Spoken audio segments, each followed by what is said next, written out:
Rip Susan, man. What's good, guys? Kel here. You may have already heard the news, but yeah, Susan Wojcicki passed away a couple days ago on August 9th at age 56. Apparently, she's been battling with cancer over the past 2 years, and it's really sad to see because her son literally just died like 5 months ago in February of this year. I believe from a drug overdose. Like, that shit's insane. Apparently, he was in his college dorm and OD'd on some type of drug, possibly laced with fentanyl or something like that. I'm not really sure of the whole story, but just a gentle reminder, kids, don't do drugs, or at least test them and use them with caution. Anyways, I don't really know how Susan felt about her son dying. I mean, obviously she was probably devastated, but I don't think she ever released a statement or anything like that, or at least not that I could find. But I remember tons of people just making fun of the situation with comments like, damn, he got demonetized, or unfortunate that it wasn't her, and even now she knows what it feels like when our channels got deleted. Like, what the fuck, guys? Sure, Susan had terrible policies and made horrible decisions when it came to running YouTube, but that doesn't mean you make fun of her after she lost her son. Like, no mother should ever have to bury their kid. That shit is so sad. And I get it, Susan was responsible for a whole lot of shit that ruined YouTube. Channels that shouldn't have been demonetized got demonetized, videos were censored, and there was this whole era where you couldn't even swear in a YouTube video without it practically getting taken down. So I mean, I get it, you hate the bitch. I definitely don't like her all that much either. But at the end of the day, 2 wrongs don't make a right. As a human, you should still be able to show kindness and respect towards each and every person, regardless of their views or choices when running a business. No matter how you felt about her or how she ran the YouTube platform, there's just no reason to be hating on her and making fun of her situation. Keep in mind, she has to deal with losing her son and at the same time battling cancer. Like, I can't imagine how much worse it could possibly get. I feel like these days people are so quick to dismiss people who have opinions different to theirs, and everything being online makes it so much easier for people to just abandon all morals and say the most outlandish things without having to deal with the consequences. Like, there's so much hate on the internet these days, and I think it's the main reason people become so polarized over not just big topics like politics, but even the most simple of fucking problems. Shit's sad, man. Yeah, so anyways, a bunch of news agencies have already made publications on Susan's death, and although they do say she was battling with cancer, the cause of death is still relatively unknown. And despite all the terrible shit she did, there's a whole bunch of stuff on YouTube and the internet in general that we only have thanks to her. Apparently she co-developed Google Images, which I mean, that alone lets her into heaven. I don't care what anyone says. But she was also CEO when YouTube Shorts, YouTube Gaming, YouTube TV, and even YouTube Premium were released. I mean, I know the last one isn't that great, but hey, what are you gonna do? And despite all these extremely massive things she did for the platform, people are still hating on her just because she did shit like remove the dislike button. Like, I get it, you want to be able to bombard people with hate whenever you want, and I agree, it's kind of a silly thing to get rid of, but that doesn't mean you have to clown on Susan's death. Susan Wojcicki died. She was one of the worst censors of the last decade. Personally, I'm glad she's dead. I hope her family sees lots of comments reminding them that they're irredeemably evil. Bro, this shit is fucking malicious. Oh my god. People are so full of hatred these days, it's crazy. Sure, we lost a dislike button, whoop-de-doo. Susan lost her kid, and her husband not only lost a kid,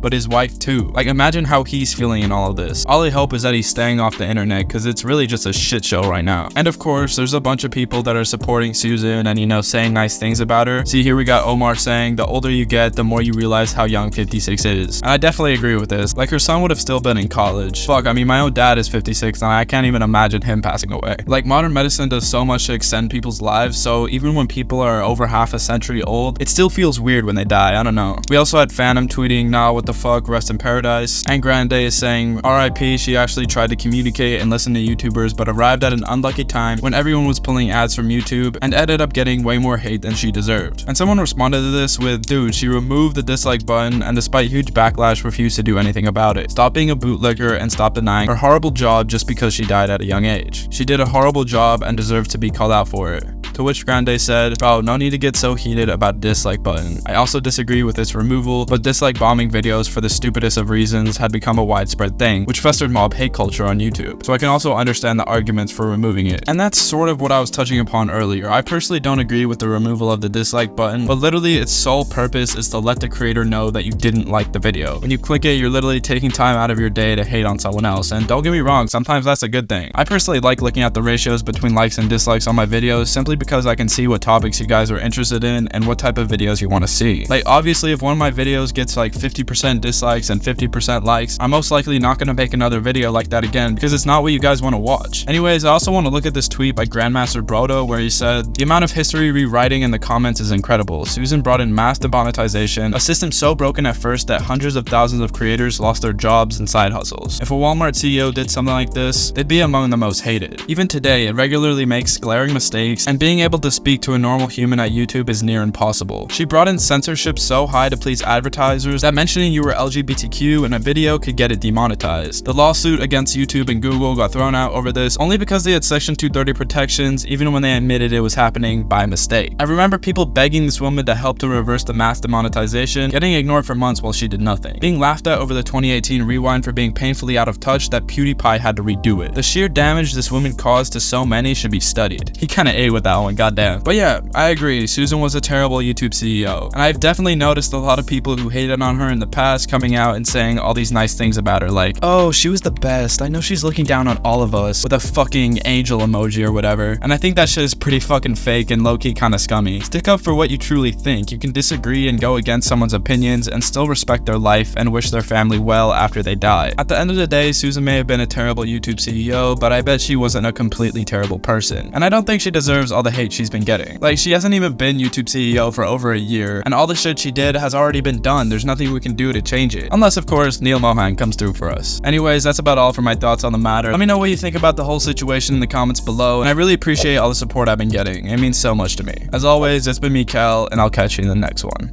Later.